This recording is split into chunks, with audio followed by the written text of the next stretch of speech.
ഒറ്റ കാര്യം മാത്രം എനിക്കറിഞ്ഞാൽ മതി. എന്റെ ജാതകത്തിൽ അങ്ങനെ ഒരു ജാതകദോഷം ഇല്ലെന്ന് നാരായൺജിയെ പോലെ നിനക്ക് മുമ്പേ അറിയായിരുന്നോ? ഇല്ല. ഉറപ്പാണോ? അതെ, എനിക്കൊന്നും അറിയില്ലായിരുന്നു. അത് വിട്ടുകളഞ്ഞീലേ. ഇനി അത് വിഷയമായിട്ട് എടുക്കണ്ട. എല്ലാം ഒരു യോഗമാണെന്ന് കരുതിയാൽ മതി. നമ്മുടെ വിധി നമ്മൾ തന്നെ വേണ്ടേ അനുഭവിക്കാൻ. മറ്റൊന്നും നീ നോക്കണ്ട.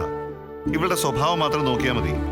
എടാ, ഇന്നത്തെ കാലത്ത് ഭംഗിയുള്ള 100 പെണ്ണുങ്ങളെ കിട്ടും, വിദ്യാഭ്യാസവും ജോലിയുള്ളവരെയും കിട്ടും. പക്ഷേ നല്ല സ്വഭാവമുള്ളവരെ കിട്ടാനാ പാട്. അത് ഇവക്കുണ്ട്. ഇത്രയും സ്നേഹമുള്ള ഒരു അപ്പിയെ ഞാൻ എന്റെ ജീവിതത്തിൽ കണ്ടിട്ടേ ഇല്ല. ഈ വീട്ടിലെ എല്ലാരെയും എന്ത് കാര്യമായിട്ടാണ് സ്വാതി അപ്പി നോക്കണം അറിയാമാ? അതല്ലേ മോനെ വേണ്ടത്.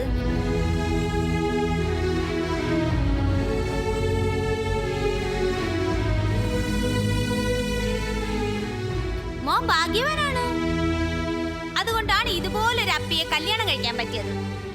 എല്ലാവർക്കും അവരവരുടേതായ ന്യായീകരണങ്ങളുണ്ടല്ലോ. അത് പറഞ്ഞ് സ്വയം സമാധാനിക്കുമ്പോൾ എന്റെ മാനസികാവസ്ഥ കൂടി എല്ലാവരും ഒന്ന് മനസ്സിലാക്കണം. എല്ലാവരും ജയിച്ചു, തോറ്റത് ഈ ഞാൻ മാത്രമാണ്. അങ്ങനെ ചിന്തിക്കരുത്. ഇത് ജീവിതമല്ലേ. ഇവിടെ ജയവും തോൽവിയും ഒന്നുമില്ല. സ്നേഹിക്കാൻ മാത്രം അറിയുന്ന ഭാര്യയുള്ള പുരുഷനാ ദാമ്പത്യ ജീവിതത്തിലെ ഏറ്റവും വലിയ വിജയി.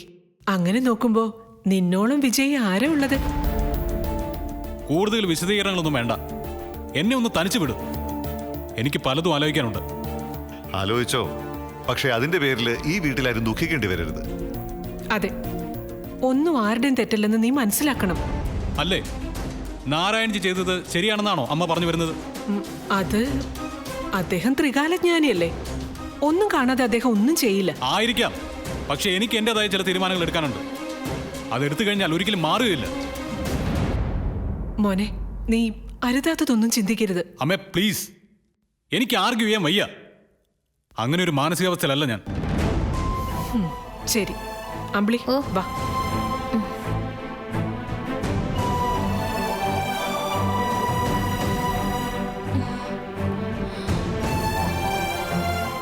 നിന്നോട് പോകാൻ ഇനി പ്രത്യേകം പറയണോ? പായസം എനിക്ക് വേണ്ട. ഭാഗ്യം വന്നത് നിനക്കാ. ഒരിക്കലും സ്വപ്നം പോലും കാണാൻ പറ്റാത്തൊരു ബന്ധം നിനക്ക് കിട്ടി. എനിക്ക് എക്സ്പ്ലനേഷൻ ഒന്നും വേണ്ട. എന്റെ സ്റ്റാൻഡ് ഞാൻ അറിയിക്കും. പോ അപ്പുറത്ത്.